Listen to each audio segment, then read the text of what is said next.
Our ideal buyer is a seller that's faced with a distressed situation. So they're typically had a job transfer that took them out of state. Got it.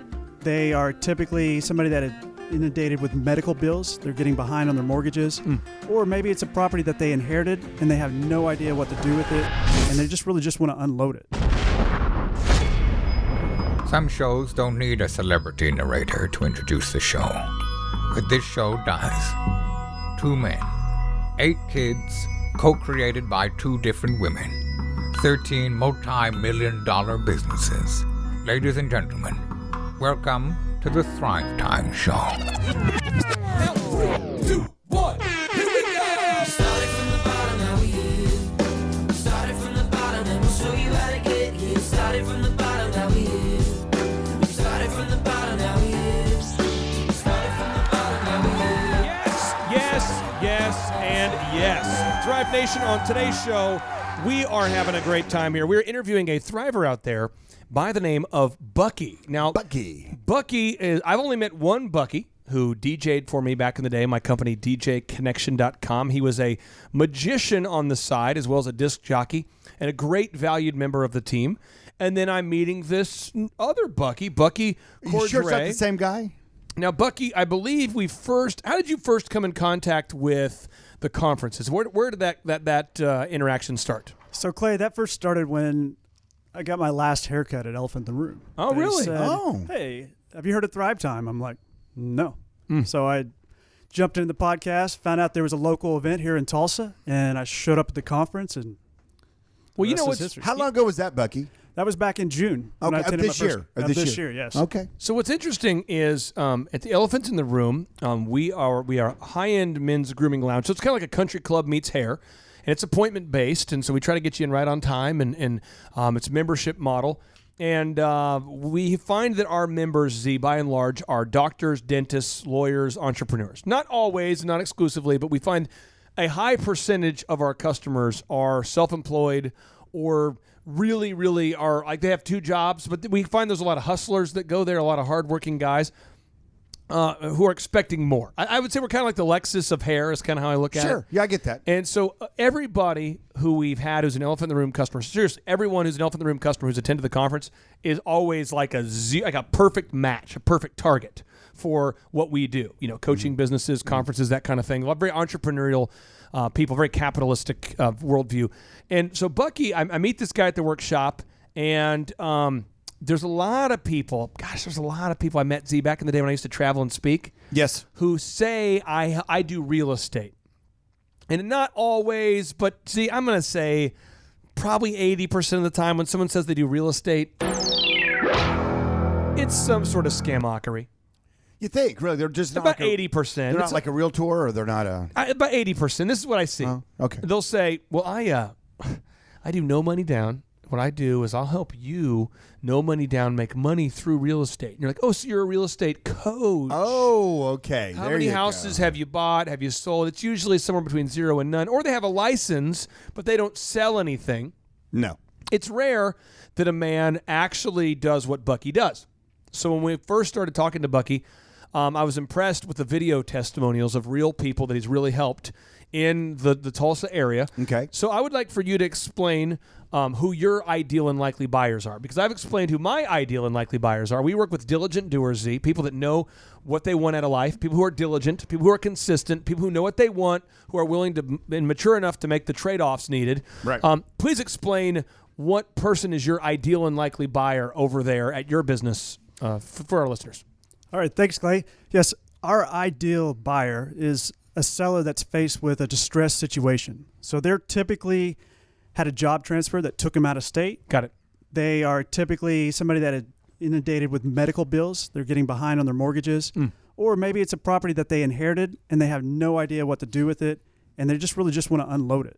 So somebody who has a piece of real estate, check, who needs to unload it. If you're listening right now, check, and you have a piece of real estate and you want to unload it, get rid of it, sell it, cash out. What's your website again? It's topdollarhomeoffer.com. Top Dollar Home Offer. So let's do a scenario, Z. Let's pretend that you and I are buddies. We're good buddies. We're college buddies, right? And you have a house that's a $300,000 house, and you said, college buddy, live with me. You could be my roommate guy. And so now you bought the house. I'm paying half. You're paying half, right? That's fair. And then we've lived together for 5 or 6 years. Oh, wow. Okay. And one night we're playing Risk. Yes. Do you like Risk, by the way? Absolutely. Can't it's chalk it to Alaska. So it's like 2 a.m., and you say, we have to play the game to completion.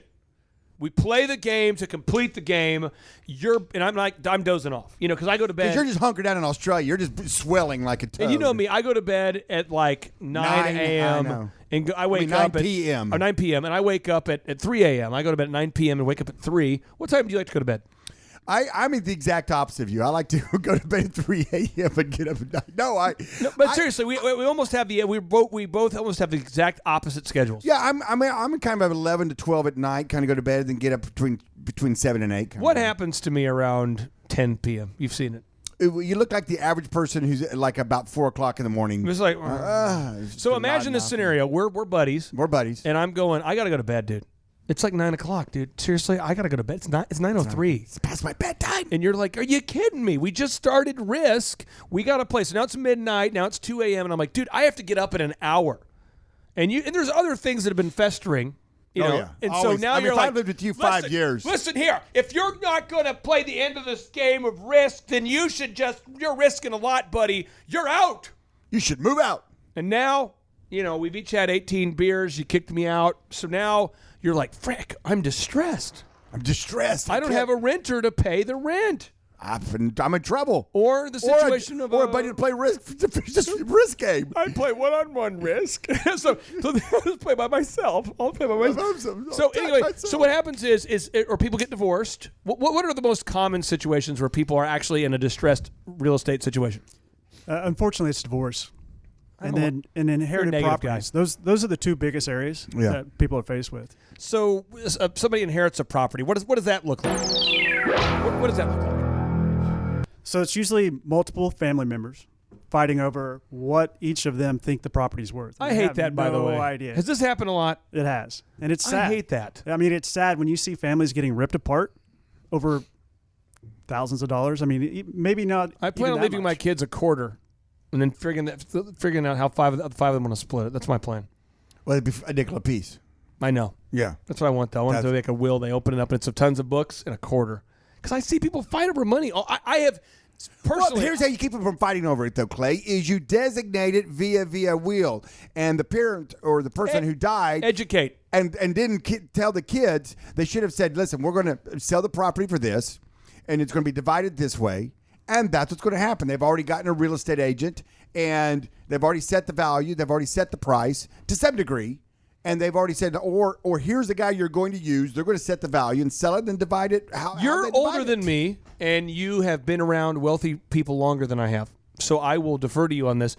I'm just saying, from my 38-year-old perspective thus far, I have yet to see somebody who got an inheritance that didn't cause friction or they didn't just blow it on something stupid. So far. Now, Really? Eventually, I'm going to meet somebody, and it's going to be a different reality.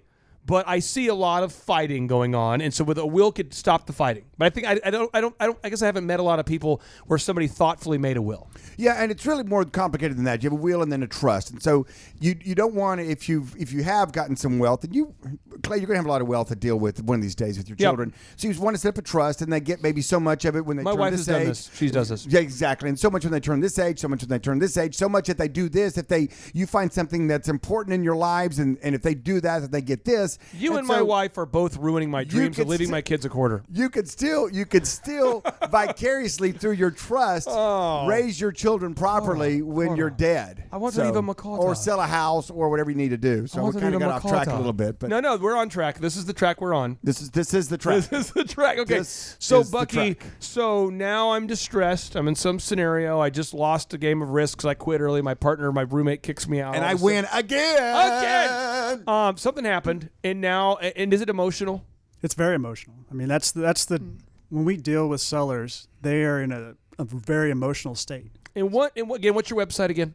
topdollarhomeoffer.com. So people go to the website, they call you. What does the process look like then? Because I feel like somebody out there, mainly me, thinks that this is a scam. See, you know what I'm talking about. You've seen yeah. these scamming real estate people.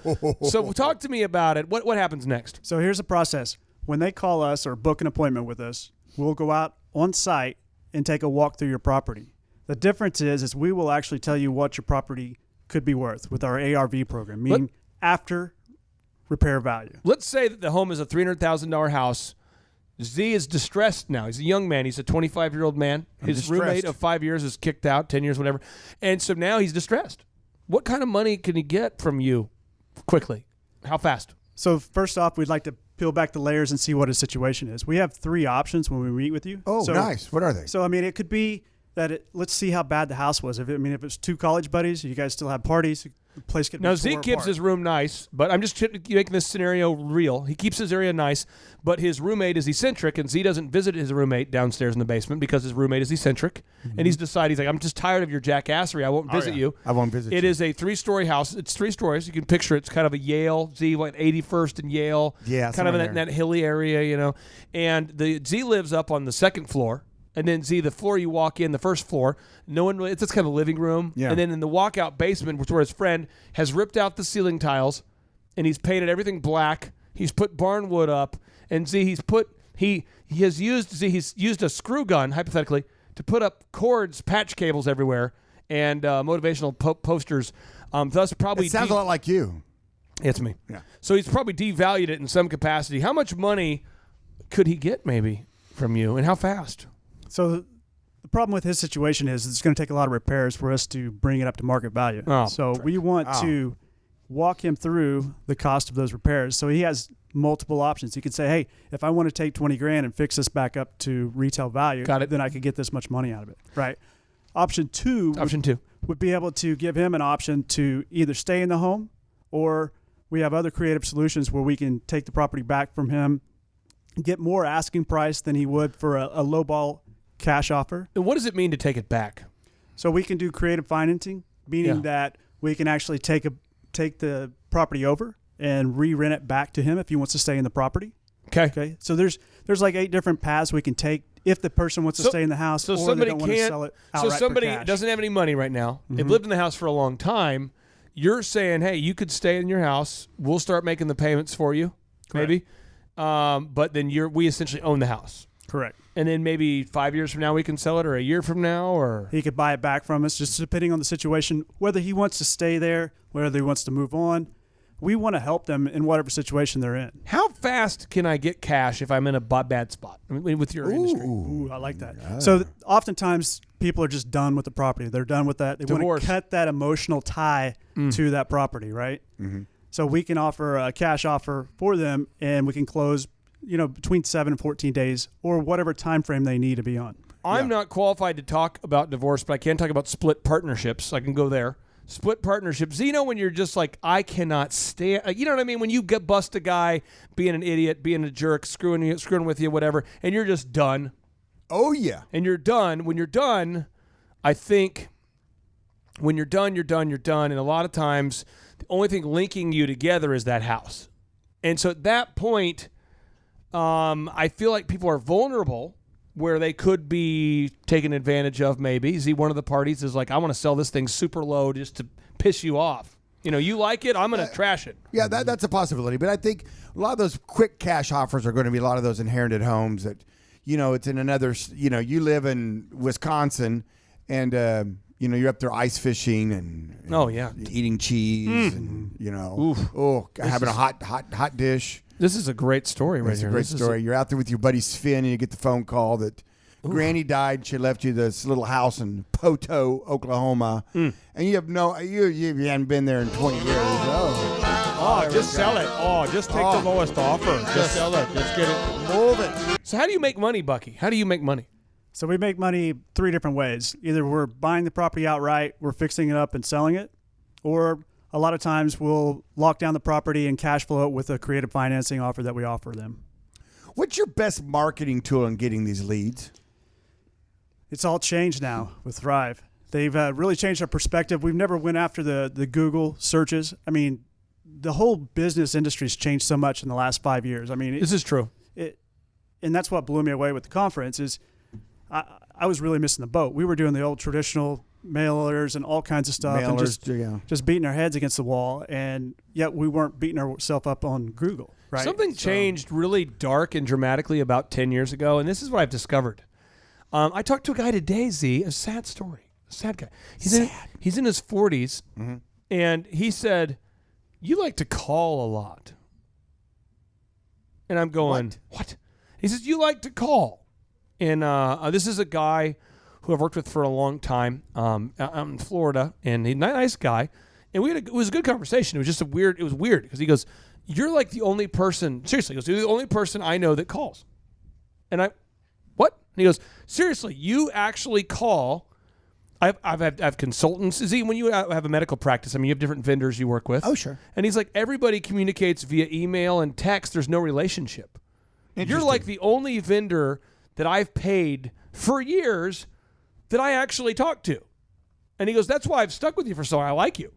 But we had it was a really interesting conversation on the way here today. I was like, "Excuse me again." He goes, "You're the only person who calls me." And there's something really weird and dark that happened. All of a sudden, it's like people breaking up via text, people quitting jobs via text. You know what I'm saying, Z, though, where it's like so now people go online to read reviews. And Z, you've got a couple businesses where you've just been killing reviews recently. And does it not impact revenue?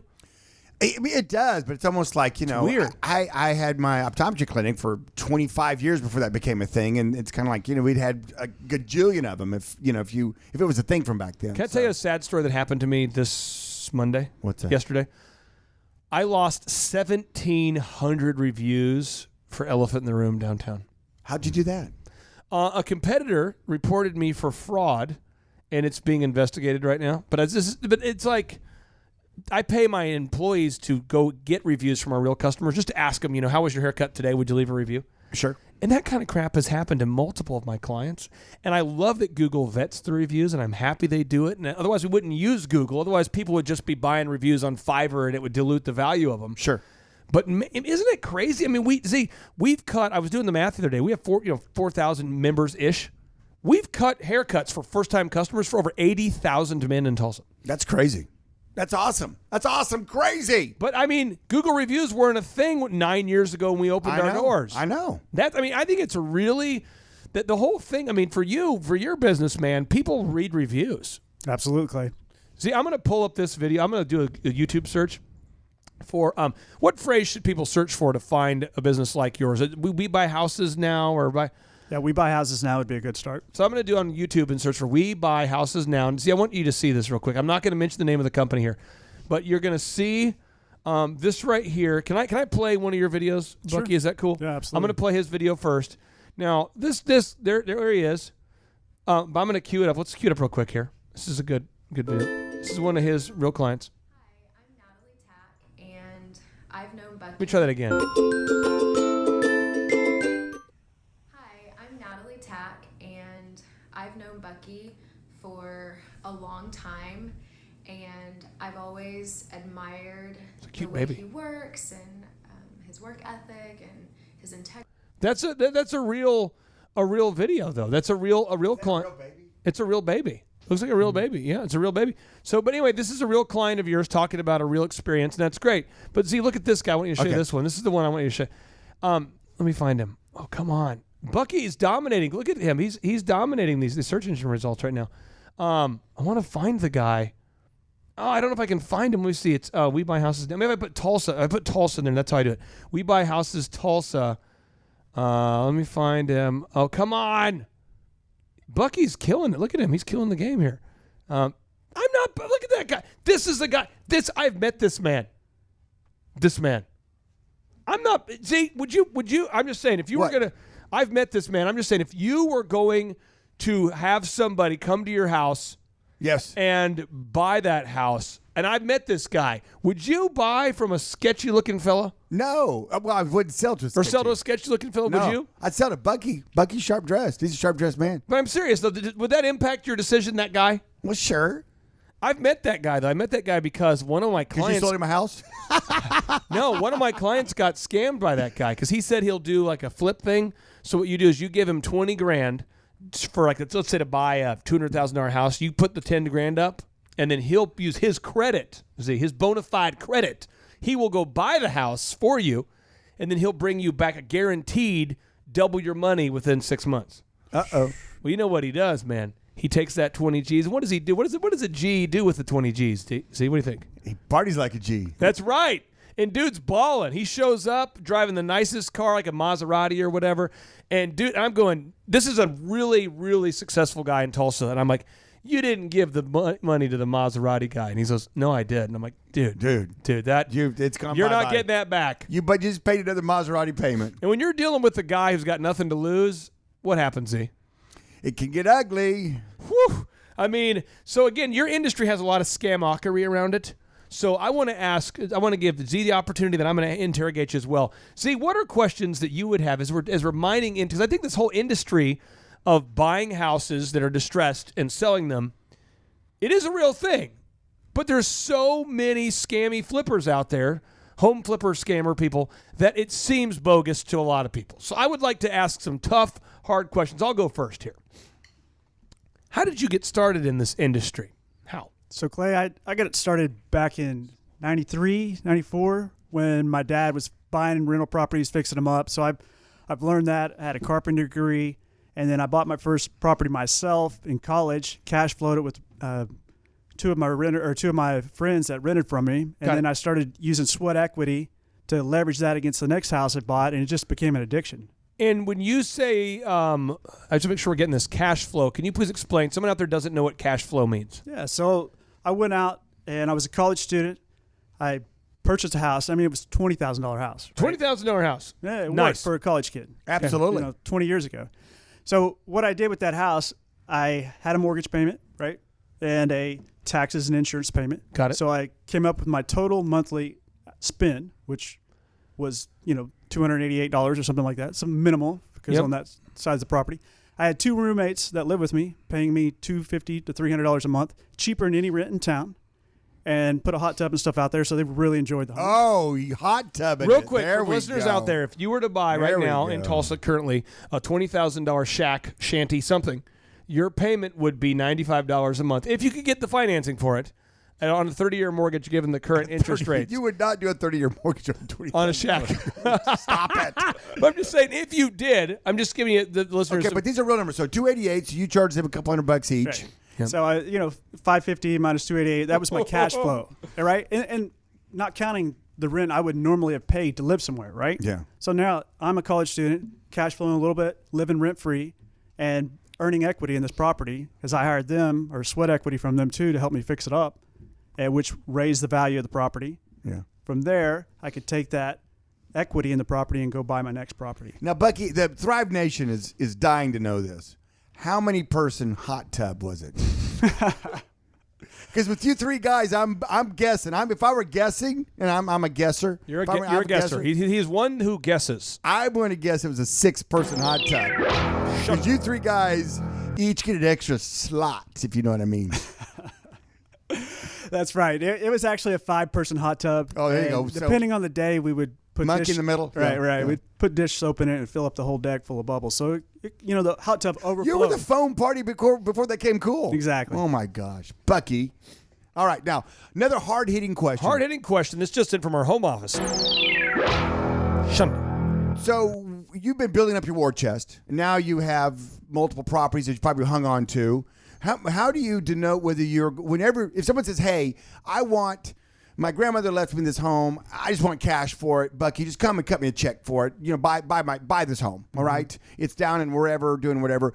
What threshold or what template to use or filter to use where you say, oh, this is a keeper, let's turn it into a rental home, add it to the portfolio and move forward with it, versus, no, let's fix it up and flip it, versus whatever. I mean, how do you assess that now? So a lot of it depends on the zip codes and then within the neighborhood of those zip codes. Okay. So explain. Okay, so Tulsa's spread out, right? There's multiple towns inside the Tulsa County area. There's areas where it makes great cash flow to keep as a rental. Okay. And then there's areas where, in Midtown, people want to buy their first home or they want to live close to downtown, but they would like a new house that's fixed up, or an old house that's new that's been fixed Sure. up. In other Got it. words, so you have to look at those situations depending where the property's at, the condition of it. Most cases, it's based upon the zip code and what school district and if it'll cash flow enough for a rental or if it's a better fix and flip. So we look at those situations. Now you have to have I didn't mean to cut you off. No, I'll come back with my next question. You guys can another one. I'll come You back have with to another one. establish financing if you want to get into this business. And this show is largely listened to by entrepreneurs, So I have a relationship with a couple different bankers, and this is how my relationship is. I keep a P&L of what's going on. And so, like as an example, we're getting more and more people starting to subscribe to the online school. So more and more people are finding it and they're discovering, hey, for $250, I could attend a workshop and watch online videos. I think I'll do that. So, I'm in. So that's becoming more and more of a win center. But for a while, it was a loss center. Elephant in the Room is more of a win center now. But for a while, it was a loss center. But you keep your balance sheet updated, and then you go meet with your banker and you talk to him. And so, I could pretty much, if I want I don't know. If I need access to $3 to $5 million, I can usually make it happen. That's kind of my threshold there.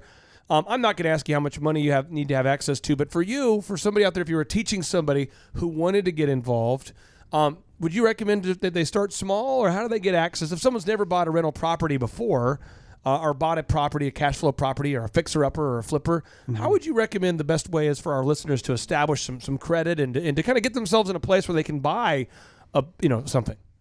So there's a lot of different avenues to getting into real estate. So I mean, the first thing, there's plenty of information out there on the internet. I would stay away from the seminars that come to town. They blow smoke up and tell you that, hey, you don't have to have any money. I think it's borderline illegal what happens. It is, and then all of a sudden, you can see when the seminars come in town, the reflection of what happens in the market. You see all these yellow signs all over town, and everybody's. Can you please explain? Because people haven't been. I don't want to name a specific conference Z because I don't want to have a legal problem, but I do want to share because I'm just telling you, I do care, and I have been to these before, and man, I have dropped some coin because I thought, I'm a 22-year-old guy, and I thought, 22, this guy's going to teach me the secrets. He's looking for somebody like me. He's only looking for 5. He's coming to Tulsa. He's only looking for 5 people just like me. Just like you. He's going to take 50 into a boot camp to see if you have what it takes. And because he makes millions a week, he's willing to take a pay cut to work with me for as little as $500 a day. He's going to take a pay cut so he can help you. So he's going to help 500 people, as few as 500 people in a big conference for $19. But the 50 of us, we were selected. The 50 of us, we have been pre-qualified. Normally he takes 50, but he's going to take 61 because we had a big attendance. And he's going to, for as little as $500 a day for 2 days, he's going to teach me how to get rich. And so I wasn't aware of how a calculator works, I don't think. And I had Young Money.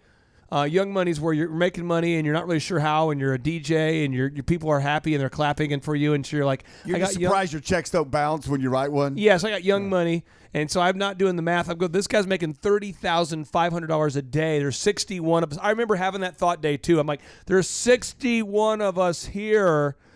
We all paid $500. You paid $1,000 for both days. So Homeboy's making $30,000 a day to teach me 2 days, $60,000, and then at the end he goes, "Here's the deal, guys. We ran out of time. You guys were really, really a good audience, and we want to partner with you. Can you explain what happens after that 2 days of shamockery?"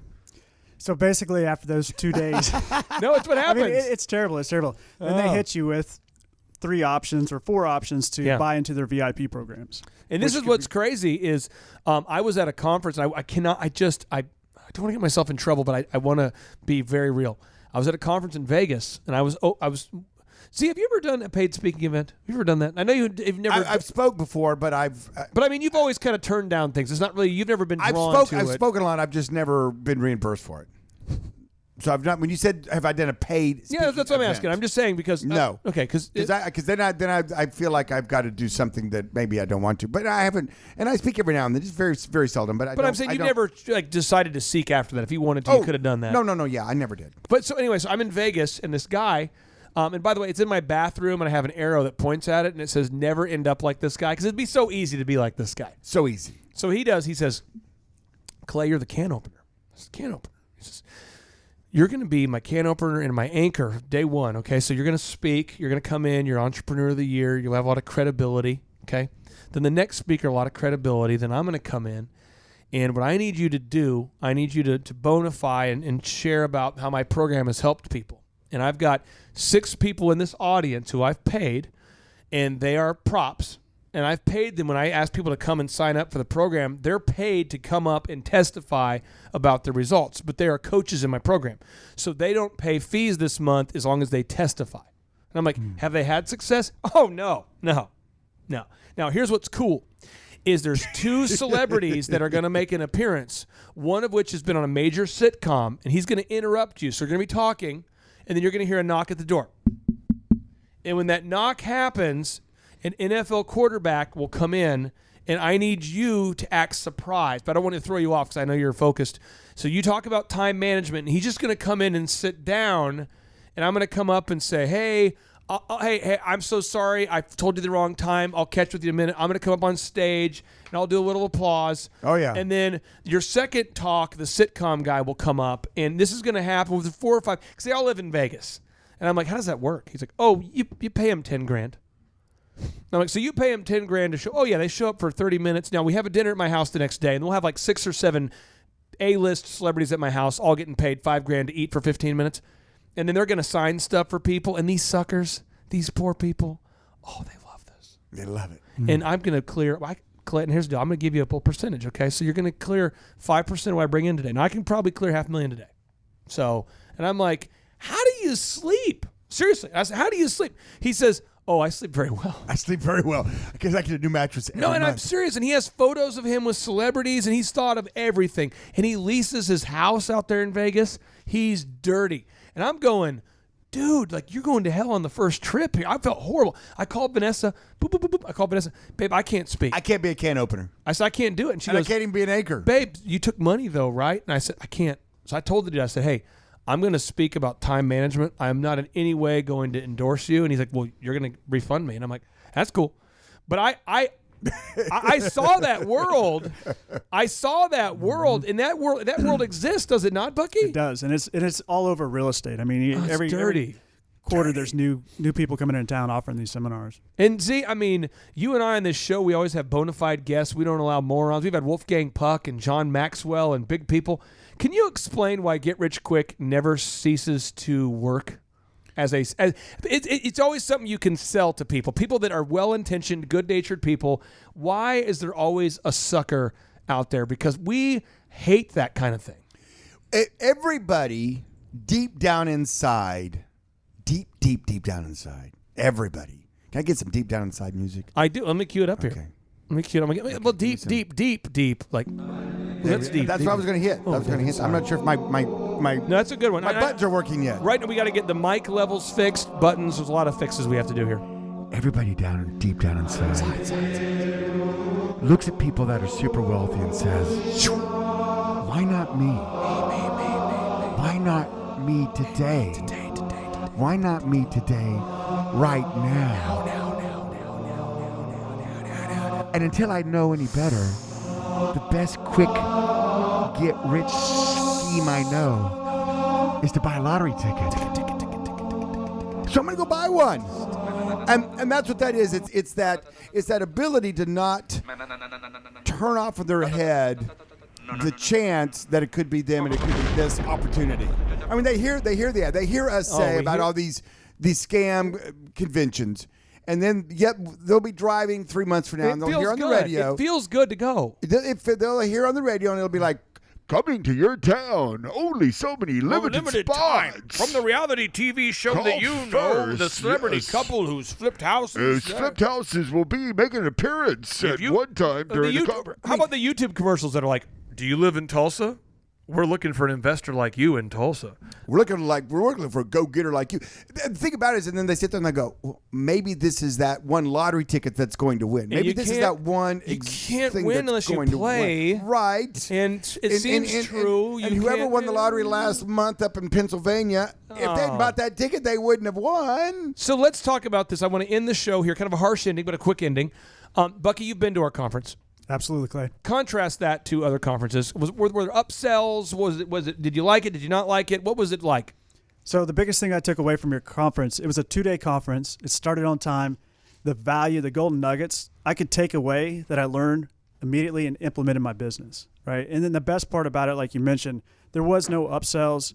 It was just packed full of just knowledge, great information I wasn't even aware about. And I'm a pretty techie guy, and I try to stay up on top of everything, all the trends. Yeah. But I learned incredible amount of information in that 2-day conference. Clay. I think people at the end of day one are always like, here comes the upsell. I think at the end of day one, people feel like it's coming. Mm-hmm. And at the end of day two, people are almost like reluctant to give me a high five or shake my hand because they're like, it's coming. It's coming. And then as they're on the way out, they're like, it's still coming. It's here. still coming. And then it doesn't There'll be a happen. flyer on my car. Wait.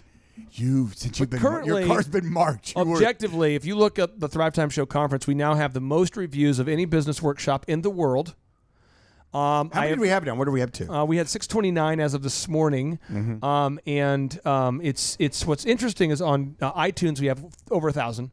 On YouTube we have over 1,000 people on video testifying about their experience too. So in aggregate, in total, there's well over 3,000 when you look at all the different review sources.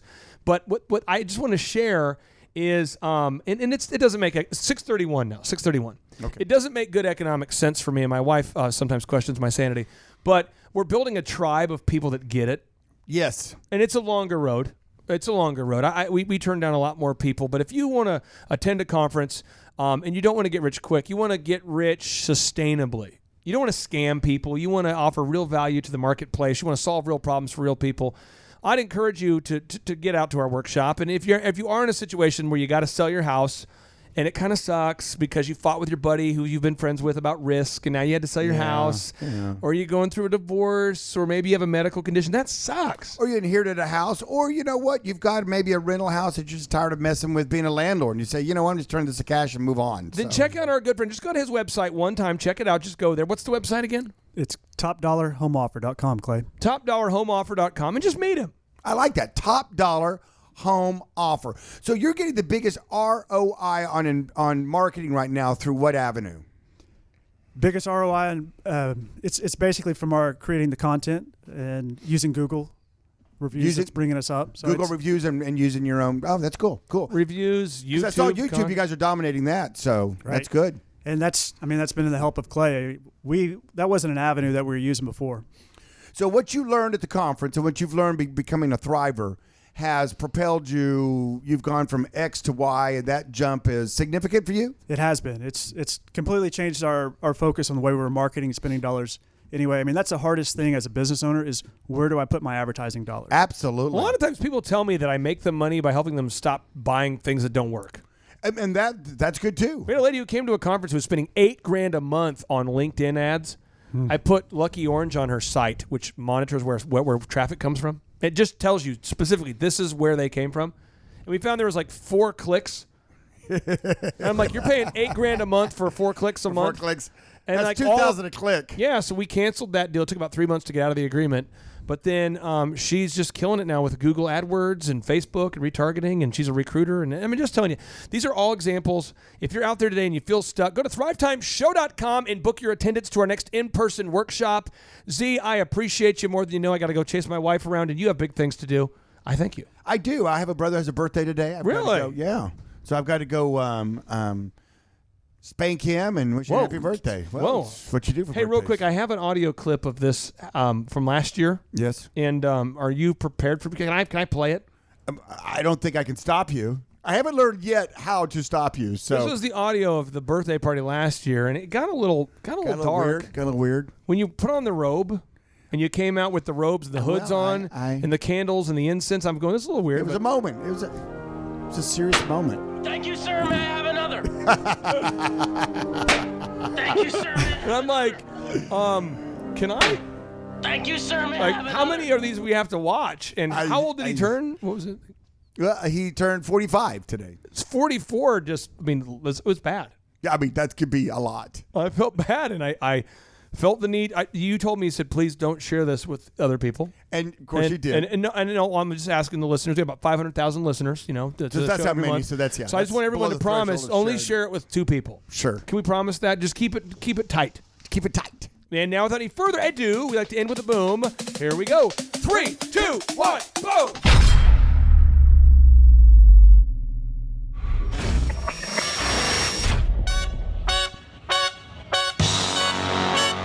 Attend the world's best business workshop led by America's #1 business coach for free by subscribing on iTunes and leaving us an objective review. Claim your tickets by emailing us proof that you did it and your contact information to info@thrivetimeshow.com.